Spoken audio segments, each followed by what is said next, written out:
On the early morning of May 22nd, 2022, around 5 a.m., a surveillance video from an apartment building in Busan, South Korea, caught the attention of the entire country. In the footage, a young woman entered the stairwell and pressed the elevator button, only to be suddenly attacked by a stranger dressed in black. The man kicked her in the head, sending her sprawling to the ground. He then began violently kicking her, rendering the girl unconscious within seconds. The man then hoisted her over his shoulder, picked up her belongings that had fallen to the floor, and walked straight toward the surveillance camera's blind spot. 7 minutes later, the man reappeared in the video, this time leaving the apartment building alone, casually pulling up his pants as he exited. The shocking surveillance footage quickly spread across South Korea, raising a flurry of questions. Was there some kind of grudge between these two? What happened during those 7 minutes out of the camera's view? Let's delve into the story behind this disturbing scene. The young woman in the footage is Kim Se-yeon, born in 1996. After graduating from college, she found work as a graphic designer. Passionate about fashion and art, Se-yeon had a great sense of style. On May 21st, 2022, she and some close friends decided to catch a show together. The location was Seomyeon, a popular commercial district in Busan known for its shops, restaurants, and entertainment venues. Se-yeon's apartment was conveniently located nearby, so she and her friends decided to meet up there. The group met at 7 p.m., shopped around, and enjoyed the performance together. They had a great time, and as midnight approached, one of Se-yeon's friends suggested they go to a bar. They ended up spending more time together at the bar, having fun until around 4 a.m. With dawn approaching, they decided to call it a night and went their separate ways. After saying goodbye to her friends, Se-yeon walked home alone. The streets were mostly empty at that hour, and Se-yeon strolled along, humming a song to herself. Little did she know that someone had been silently trailing her, and the peaceful walk home was about to turn into a nightmare that would leave both her body and spirit deeply scarred. Upon arriving at her apartment building, Se-yeon entered the elevator area and pressed a button. It was then that the man who had followed her burst in, immediately delivering a brutal kick. The very scene captured at the start of the video. Se-yeon lost consciousness almost instantly, and the man dragged her into a secluded stairwell before leaving 7 minutes later. A few minutes later, 3 neighbors happened to pass by and discovered Se-yeon lying there. Shocked, they immediately called the police, and Se-yeon was rushed to the hospital. When she finally regained consciousness, she found herself lying in a hospital bed, in excruciating pain and wrapped in bandages. The doctors told her that she had suffered multiple injuries. Her face was bruised and swollen. She had a 4-centimeter open wound on her head, and there was internal bleeding in her skull. To make matters worse, she had lost all feeling below her right ankle, a condition that might be permanent. Even with successful treatment, her initial recovery was expected to take at least 2 months. Hearing this news left Se-yeon in a daze. The damage to her head was so severe that she had no memory of how she was hurt, what had happened to her, or how she had ended up in the hospital.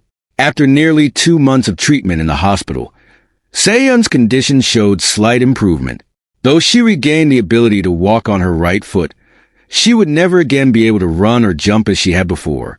It wasn't until October 2022, 5 months after the incident, that she was finally discharged, though she was left with a permanent disability in her right ankle that she would have to live with for the rest of her life.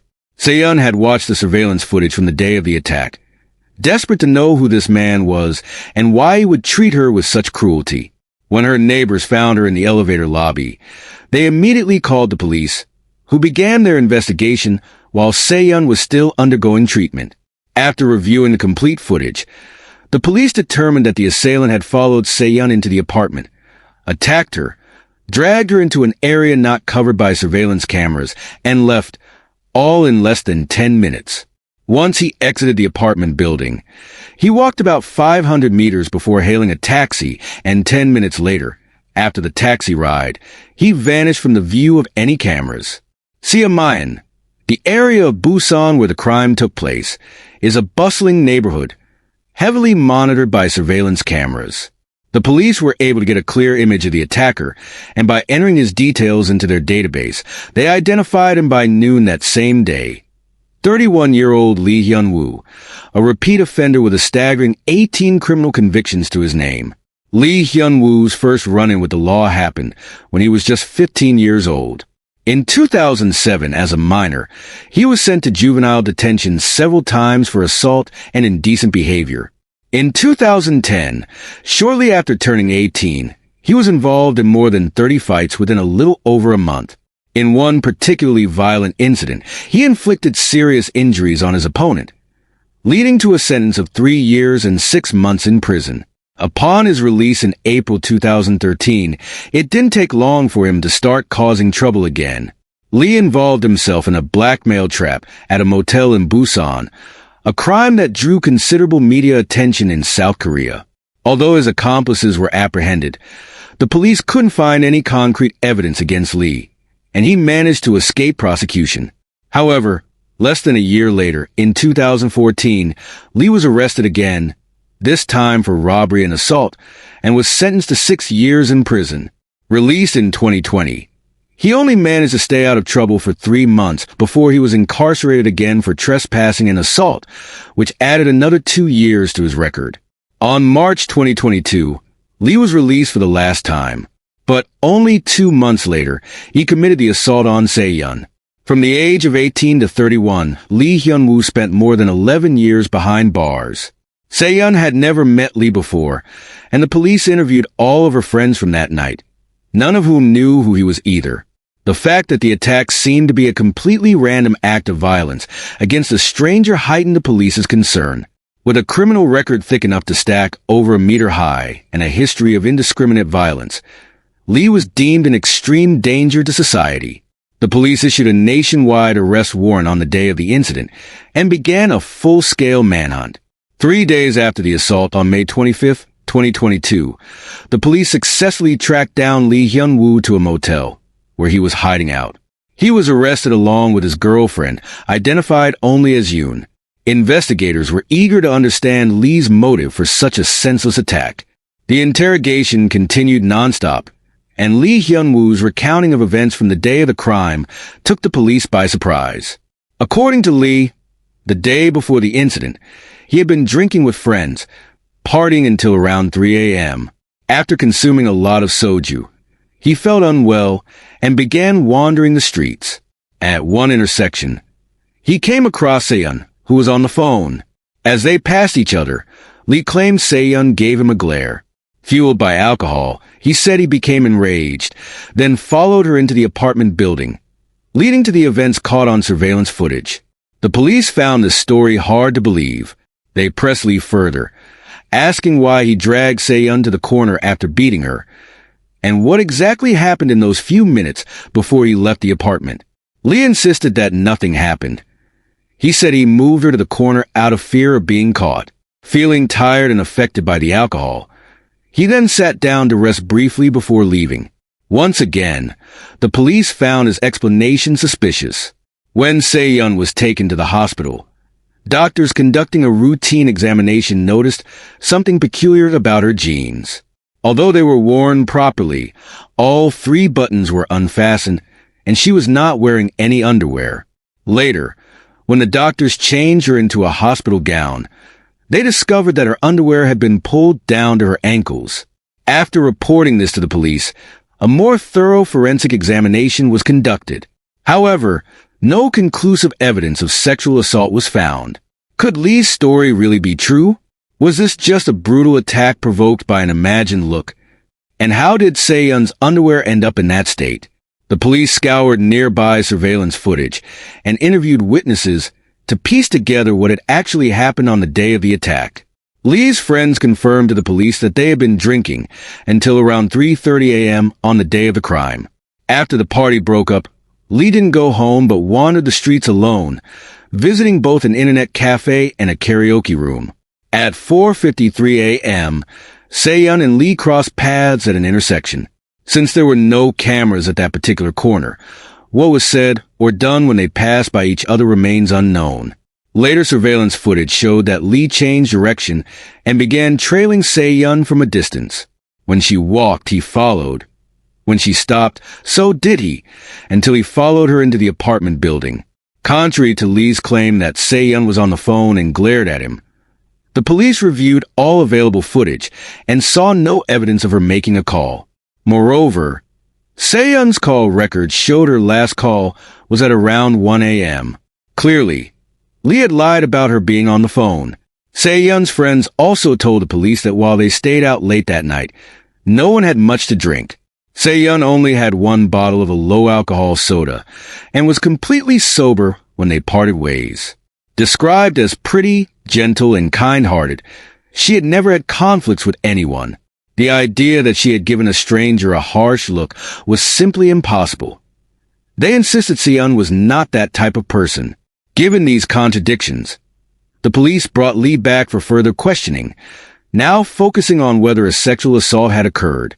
Lee Hyun-woo had been in and out of trouble since he was young, frequently interacting with law enforcement, so he didn't appear fazed by the police at all. He repeatedly insisted that he hadn't done anything wrong. Other than beating up Seomyeon, Lee claimed that he had a girlfriend and wasn't interested in other women. Seeing that they weren't getting anywhere with him, the police turned to questioning Lee's girlfriend, Yoon. Yoon told the police that at around 6 a.m. on May 22nd, Lee came home in disarray. His clothes were a mess, he seemed anxious, and his shoes had bloodstains on them. When she asked what had happened, Lee hurriedly insisted they leave right away. They quickly changed clothes, washed off any blood, and then went to hide out in a nearby motel. Inside the room, Lee confided to his girlfriend that he had just gotten into a fight and accidentally hit someone in the head, causing a lot of bleeding, and that the person was lying on the ground, not moving. Fearing that he might have killed the person, he appeared agitated and distressed. Lee even used his phone to search for terms like Seomyeon assault and injury. A wanted notice was issued that very day, and although you knew that her boyfriend might have committed a crime, she chose to stay with him, which led to her own arrest for harboring a fugitive. The police urged Yoon to testify against Lee to reduce her own charges. Initially, she refused, being fully aware of her boyfriend's character and fearing future retaliation. But after continued persuasion by the police, she eventually agreed to testify. Yoon provided the police with a crucial lead that shifted the investigation in a new direction. She claimed that Lee was a sexual deviant. Beyond having a very strong sex drive, he often used twisted and cruel methods to torment her during their relationship. This revelation took the police by surprise. One detail from the medical team had stood out to the police. When Seomyeon was first admitted to the hospital, she had continuous bleeding from her rectum. Initially, the doctors thought it might be a side effect of medication or gastrointestinal damage, causing rectal bleeding. Due to inexperience, the forensic team had not collected evidence from her rectum during the examination for sexual assault, missing critical evidence. By the time they attempted to gather it later, nearly all the evidence was gone. Only a few samples of DNA were found on Seomyeon's clothing, specifically on the right side of her pants and on her thigh, calf, and waist. After analysis, it was confirmed that the DNA belonged to Lee Hyun-woo. In August 2022, the trial for the case officially began. In court, the prosecutor accused Lee Hyun-woo of attempted murder and sexual assault. Lee continued to maintain his twisted narrative, but his words were difficult to believe. On October 28, 2022, the first trial in South Korea reached a verdict, finding Lee guilty of attempted murder and sentencing him to 12 years in prison. His girlfriend, Yoon, was charged with harboring a criminal. Due to her cooperation with the investigation, she was given a lighter sentence, 8 months in prison with a 2-year probation period. Lee was extremely dissatisfied with the verdict and immediately appealed, igniting further public outrage. By this time, he had become a target of scorn across South Korea. The prosecution was also dissatisfied with the initial ruling. They argued that Lee should receive a 35-year sentence. From the prosecutor's perspective, there was clear evidence of sexual assault. It was only the delayed collection of forensic evidence that created ambiguity. Although Lee's DNA was found on Seomyeon's pants, it was impossible to conclusively determine whether it was semen or saliva, making it challenging to secure a stronger conviction. On June 12, 2023, the case went to a second trial. In court, the prosecution presented a criminal risk assessment, which gave Lee Hyun-woo a score of 23 out of a maximum 30 for sexual offense risk. In another test analyzing antisocial personality traits, where the highest possible score was 40, Lee received a 27. Both scores demonstrated Lee's highly dangerous nature. The court issued its final ruling, rejecting Lee's appeal and recharacterizing the nature of the crime. Although there was no direct evidence of sexual assault, the court identified the incident as a clear attack with the intent to sexually violate. Given Lee's complete lack of remorse for his extensive criminal history and the particularly egregious and violent nature of the attack, the court ultimately increased his sentence to 20 years. Upon release, Lee would also be required to wear an electronic ankle monitor to track his movements. Realizing that there was no hope of escaping punishment, Lee revealed his true self, threatening that once he was released, he would seek revenge on both Seomyeon and his girlfriend, who had turned against him. Seon, who was present throughout the trial, was deeply distressed by the final ruling. Although the longer sentence provided some relief, she questioned whether it would take another innocent girl being injured or even losing her life for greater attention to be brought to the issue.